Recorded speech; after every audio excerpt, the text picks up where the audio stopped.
ایک فرقہ حق پر ہوگا. لیکن آج پرابلم یہ ہے کہ حق پر ہے کون؟ آج ہر فرقہ آپ کے سامنے قرآن اور حدیث لے کر آتا ہے کہ بات صحیح ہے یا نہیں. اہل حدیث فرقہ بھی آپ کے سامنے قرآن اور حدیث لے کر آتا ہے. دیوبندی فرقہ بھی آپ کے سامنے قرآن اور حدیث لے کر آتا ہے. تبلیغی جماعت والے بھی آپ کے سامنے قرآن اور حدیث لے کر آتے ہیں. اہل قرآن بھی قرآن اور حدیث لے کر آتے ہیں. حتیٰ کہ قادیانی جو کہ بالکل مرتد اور کافر ہیں، جن کے کفر میں کوئی شک ہی نہیں ہے، وہ بھی قرآن اور حدیث ہی لے کر آپ کے سامنے آتے ہیں. ہر فرقہ آپ کے سامنے قرآن اور حدیث لے کر آتا ہے. اور یہی وجہ ہے کہ لوگ کنفیوز ہو جاتے ہیں. جو لوگ بہت دیندار نہیں ہیں، دینی کتابوں کا مطالعہ نہیں کرتے ہیں، قرآن اور حدیث نہیں پڑھتے ہیں، وہ کنفیوز ہیں. Business man, doctor, teacher, engineer, qualified افراد، کہ جس فرقے کو دیکھو وہ اپنی بات قرآن اور حدیث سے جو ہے وہ کرتا ہے، اپنے دعوے کی دلیل قرآن اور حدیث سے دیتا ہے. تو حق پر ہے کون؟ میرے عزیزوں، میرے دوستوں، یہ بالکل وہی سچویشن ہے کہ آپ کے سامنے فرض کیجئے کہ دو فرد آ جائیں، ساجد اور ماجد، اور دونوں ایک مکان کے بارے میں دعویٰ کرنے لگے. ساجد یہ کہے کہ یہ مکان میرا ہے اور ماجد یہ کہے کہ یہ مکان میرا ہے. ایک ہی مکان کے اگر دو دعوے دار آپ کے سامنے آ جائیں تو آپ کیا کیسے فیصلہ کریں گے بتائیے؟ آپ ڈاکومنٹس مانگیں گے نا، کاغذات مانگیں گے کہ کسی مکان کا پروف ہوا کرتا ہے، ثبوت ہوا کرتا ہے. ساجد سے کہیں گے اگر تم دعوے دار ہو تو تم لے کر آؤ، تمہارے پاس ہے کاغذات، پروف. ماجد سے کہیں گے کہ تم بھی جو ہے وہ کاغذات جو ہے وہ پیش کرو. فرض کیجئے کہ دونوں ساجد اور ماجد دونوں آپ کے سامنے جو ہے وہ پیپر لا کے رکھ دیں، ڈاکومنٹس لا کے رکھ دیں، کاغذات لا کے رکھ دیں، رجسٹری کا پیپر لا کے رکھ دیں. تو اب دونوں کے کاغذات کو دیکھ کر آپ چکرا جائیں گے یا نہیں چکرا جائیں گے؟ بولیے. اب آپ کی حالت خراب ہو جائے گی کہ اب آپ کیسے فیصلہ کریں؟ کاغذات دونوں طرف ہے، ڈاکومنٹس دونوں طرف ہے. اگرچہ آپ کو اس بات کا یقین ہے کہ ایک کا کاغذ سچا ہوگا، ایک کا جھوٹا ہوگا، ایک کا اوریجنل ہوگا، ایک کا بوگس ہوگا، لیکن اگر دونوں آپ کے سامنے رکھ دیں گے تو آپ تھوڑی دیر کے لیے چکرا جائیں گے یا نہیں چکرا جائیں گے؟ اب آپ کے لیے فیصلے کی کیا صورت ہوگی؟ اب آپ ان دونوں کو کہیں گے کہ تم یہیں بیٹھو، اب ہم وٹنس جمع کریں گے. کیا کریں گے؟ وٹنس جمع کریں گے، شاہدین سے ہم گواہی لیں گے. پھر وہ جو مکان ہے نا، مکان، اس کے اطراف میں جو بہت پرانے لوگ ہیں، زمانے سے اس مکان کے اطراف میں رہتے ہیں، ان کے پاس جا کے آپ پوچھیں گے کہ یہ مکان میں قبضہ کس کا ہے، ساجد کا ہے یا ماجد کا ہے؟ کس کو تم نے دیکھا رہتے ہوئے؟ اگر لوگ یہ گواہی دے دیں کہ ہم نے تو ایک زمانہ گزر گیا اس مکان میں ساجد کو رہتے ہوئے دیکھا ہے، یہ ماجد کو تو ہم نے کبھی نہیں دیکھا، نام بھی ہم نے نہیں سنا، نام بھی نہیں سنا. اگر اس طرح کی بہت ساری گواہیاں جمع ہو جائیں تو پھر ڈاکومنٹس کے باوجود، کاغذات سامنے ہونے کے باوجود آپ یہ فیصلہ کر لیں گے یا نہیں کہ ساجد کا مکان ہے، ساجد کا قبضہ ہے، اس کے ڈاکومنٹس اوریجنل ہیں اور ماجد کے ڈاکومنٹس بوگس ہیں اور جعلی ہیں اور یہ جو ہے وہ جھوٹا ہے؟ ایسی حالت میں وٹنس کی بنیاد پر فیصلہ کیا جاتا ہے. میرے عزیزوں اور میرے دوستوں، اب میں آپ کو بتاؤں کہ جب ہر فرقہ آپ کے سامنے جو ہے وہ قرآن لے کر آ جائے، حدیث لے کر آ جائے، آپ کی کیفیت وہی ہو جائے جو ساجد اور ماجد کا جو ایک میں نے جو ہے وہ ایک مثال دی ہے، اسی کیفیت سے اگر آپ دوچار ہو جائیں کہ سب کے پاس قرآن ہے، سب کے پاس حدیث ہے، تو اب آپ کیسے پہچانیں گے کہ کون حق پر ہے اور کون باطل ہے؟ ایک بات اور بتا دوں، قرآن نے بھی اس حقیقت کو بیان کیا ہے. قرآن فرماتا ہے یضل بہ کثیرا ویہدی بہ کثیرا، کہ یہی قرآن اور اس کا مضمون ہے کہ جس سے اللہ تعالیٰ بہت لوگوں کو جو ہے وہ گمراہ کرتا ہے اور بہت لوگوں کو ہدایت دیتا ہے. تو قرآن سے لوگ گمراہ بھی ہو سکتے ہیں اور ہدایت یافتہ بھی ہو سکتے ہیں. جب آپ کے پاس کوئی شخص قرآن اور حدیث لے کر آ جائے تو اس کے بغل میں صرف قرآن اور حدیث دیکھ کر متاثر ہونے کی ضرورت نہیں ہے، بلکہ آپ کو فیصلہ کرنا ہوگا کہ یہ قرآن سے ہدایت حاصل کرنے والا ہے یا گمراہ ہونے والا ہے. بتائیے یہ آپ کی ذمہ داری ہوگی یا نہیں؟ بولیے زور سے، ہوگی یا نہیں؟ کہ یہ شخص جو قرآن اور حدیث لے کر آیا ہے، قرآن چونکہ فرماتا ہے یضل بہ کثیرا ویہدی بہ کثیرا، تو یہ شخص کون ہے؟ قرآن سے اسے ہدایت ملی ہے یا یہ گمراہ ہوا ہے؟ یہ دیکھنا بھی ضروری ہے. اور دوسری بات یہ کہ حدیثوں کے سلسلے میں بتا دوں آپ کو کہ بہت بڑے علم حدیث کے امام ہیں امام اعمش. امام اعمش، امام اعمش نے فرمایا الاحادیث مضلۃ الا للفقہاء، کہ حدیثیں گمراہ کر دیتی ہے مگر اس سے وہی محفوظ رکھتے ہیں جو فقیہ ہیں. تو پتہ یہ چلا کہ حدیثوں سے بھی گمراہ ہونے کا چانس ہے اور قرآن کے مضامین سے بھی گمراہ ہونے کا چانس موجود ہے. اللہ تعالیٰ جن کے دلوں میں شقاوت ہے ان کو قرآن سے ہدایت نہیں دیتا ہے. تو بہرحال جب ہر فرقہ آپ کے سامنے قرآن لے کر آ جائے، حدیث لے کر آ جائے، تو اب آپ کیسے فیصلہ کریں گے؟ اب آپ کو وٹنس جمع کرنا ہوگا. کیا کرنا ہوگا؟ وٹنس جمع کرنا ہوگا. ماضی میں آپ جائیں اور ان سے پوچھیں کہ کون پرانا ہے. حق پر وہ ہوگا جس کی کڑیاں 1400 سال سے متصل ہوں. سبحان اللہ، بولیے سبحان اللہ. بے شک حق پر کون ہوگا؟ جس کی کڑیاں 1400 سال پرانی ہو، متصل ہو. اس لیے کہ حق کی بنیاد آقا علیہ الصلوۃ والسلام کے دور میں پڑ چکی. سب سے پہلا فرقہ، سب سے پرانا فرقہ جس کے بارے میں آقا نے فرمایا کہ ما انا علیہ و اصحابی، کہ میں اور میرے صحابہ جس جماعت پر ہیں وہ حق پر ہوگی. تو پتا چلا کہ حق پر وہ ہوں گے جو 1400 سال پرانے ہوں گے. سبحان اللہ. نعرہ تکبیر، نعرہ رسالت، نعرہ رسالت، علماء اہل سنت، علماء اہل سنت، نعرہ تکبیر، نعرہ رسالت. تو آپ کو یہ بات تو تسلیم کرنی ہوگی کہ حق پر وہ ہوگا جس کی کڑیاں 1400 سال سے جڑی ہوئی ہوں گی، ملی ہوئی ہوں گی، جس کا وجود ہر دور میں پایا جاتا ہو، عہد نبوت تک ہر دور میں جس کا وجود پایا جاتا ہو.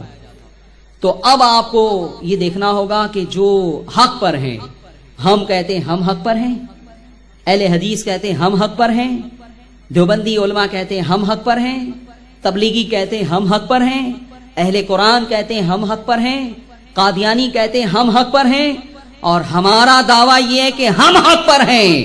تو اب ہمیں یہ دیکھنا ہوگا کہ ان تمام فرقوں میں اس دور میں یہ جو فرقے ہیں، اب ہمیں کونوا مع الصادقین کا جو امر ہے کہ سچوں کے ساتھ ہو جاؤ، تو سچوں کے ساتھ ہونے کے لیے کس کے ساتھ آپ ہوں گے؟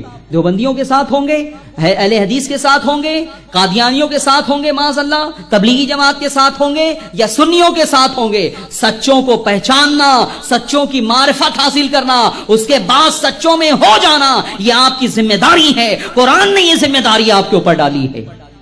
بے شک سبحان اللہ. آپ کیا سمجھتے ہیں صرف نماز پڑھ لو، روزہ رکھ لو، بس ذمہ داری پوری ہو گئی کلمہ پڑھنے کی؟ نہیں نہیں، اس دور میں چونکہ 72 فرقوں کی آپ نے جو پیشن گوئی فرما دی ہے، اس لیے ہمارے دور میں یہ سارے فرقے پائے جا رہے ہیں.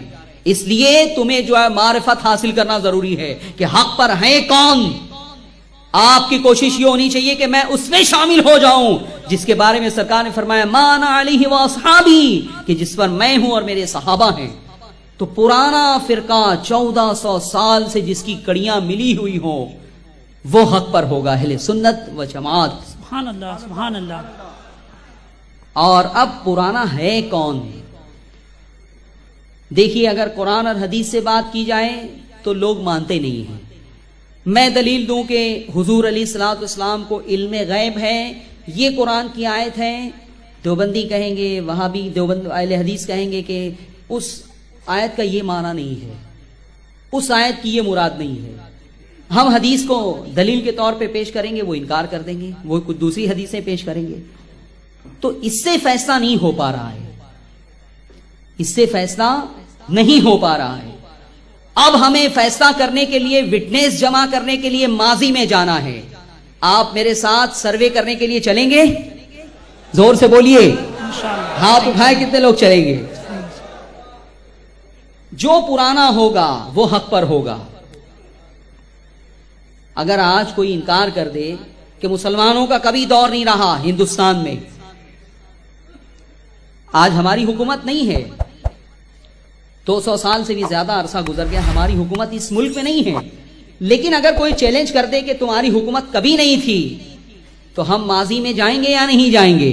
جائیں گے. ہم سوال کریں گے یا نہیں ان منکروں سے کہ تاج محل کس نے بنایا، قطب مینار کس نے بنایا، یہ جو اورنگ آباد میں بی بی کا مقبرہ ہے یہ کس نے بنایا؟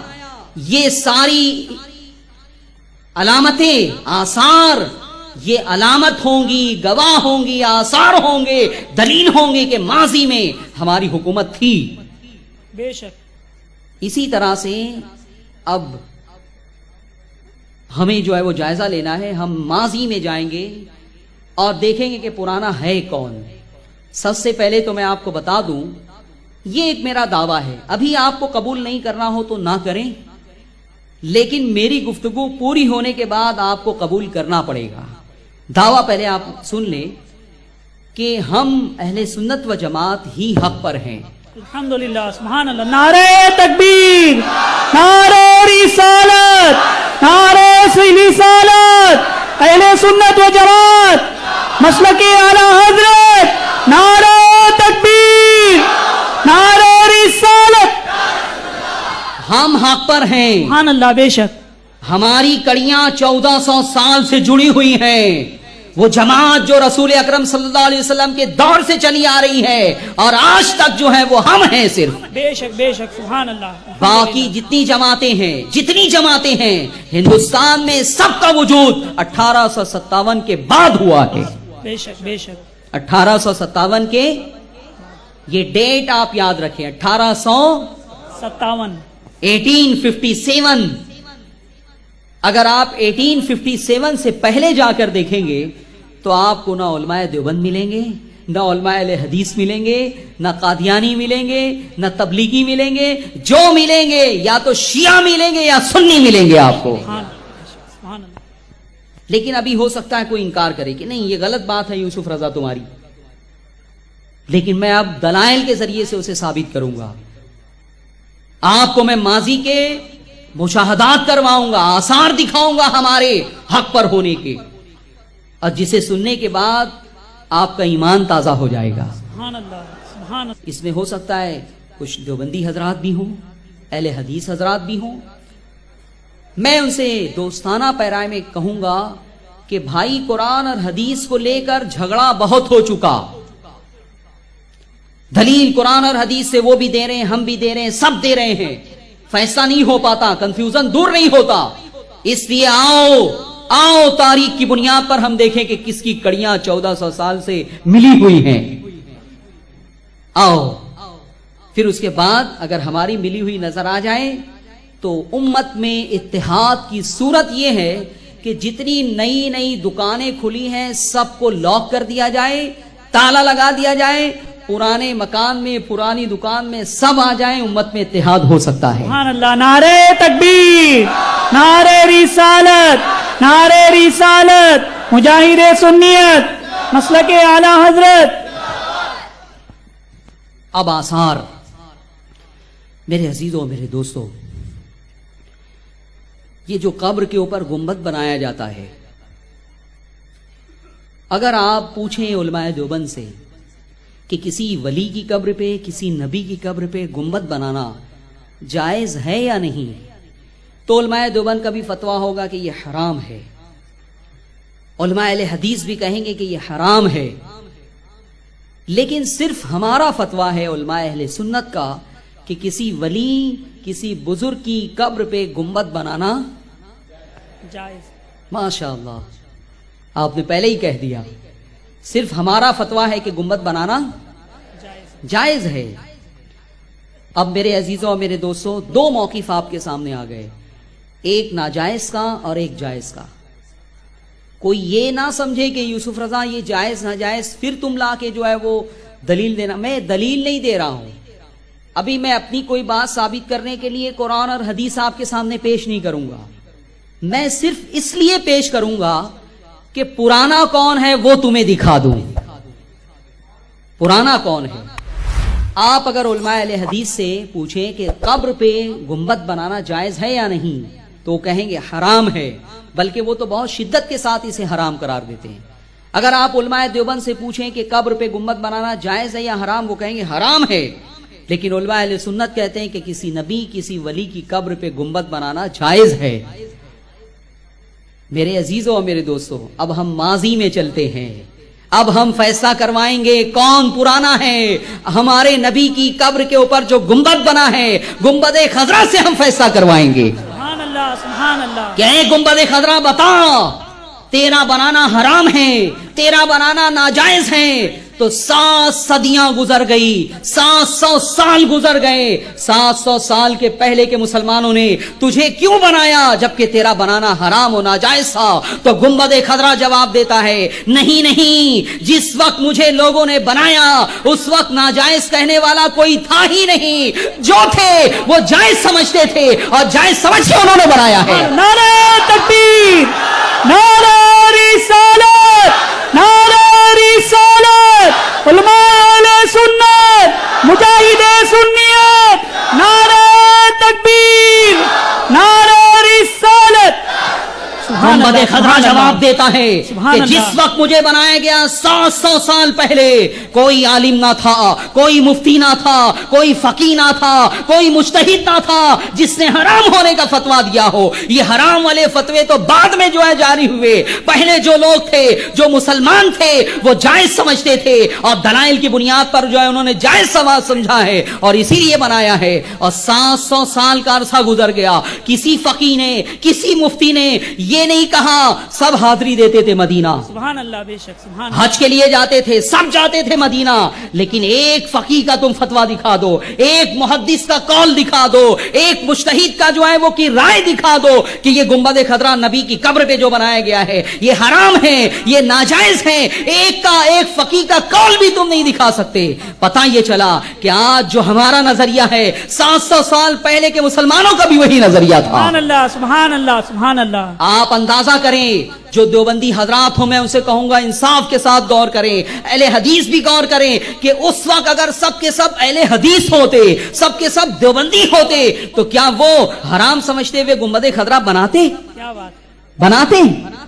اس وقت عرب و عجم میں جو مسلمان تھے وہ کون تھے؟ سنی تھے, بولیے, سنی تھے, سنی تھے, سنی تھے. پھر اس کے بعد صرف گنبد خضرا کی بات نہیں ہے میرے عزیزوں اور میرے دوستوں, گنبد بہت بنائے گئے ہیں. خواجہ غریب نواز علیہ الرحمہ کے وصال کو 800 سال گزر گئے ہیں. بتاؤ گنبد بنانے والے بریلوی تھے, سنی تھے یا دیوبندی تھے یا اہل حدیث تھے؟ کون تھے؟ قطب الدین بختیار کاکی کی قبر پر صدیاں گزر گئی, گنبد بنایا گیا. حضرت نظام الدین اولیاء کی قبر پر صدیاں گزر گئی, گنبد بنایا گیا. اسی طرح سے حضرت داتا گنج بخش کے قبر پر صدیاں گزر گئی جو ہے وہ گنبد بنایا گیا. حضرت بابا فرید گنج شکر کی قبر پہ گنبد بنایا گیا. حتیٰ کہ امام بخاری کی قبر پہ گنبد بنایا گیا. بتاؤ وہ بنانے والے دیوبندی تھے یا اہل حدیث تھے؟ ہو سکتا ہے اہل حدیث بنائیں, پاسبل ہے, ہو سکتا ہے دیوبندی بنائیں. کیوں بنایا؟ یہ صدیوں پہلے کے جو مسلمان تھے وہ کیوں بناتے تھے؟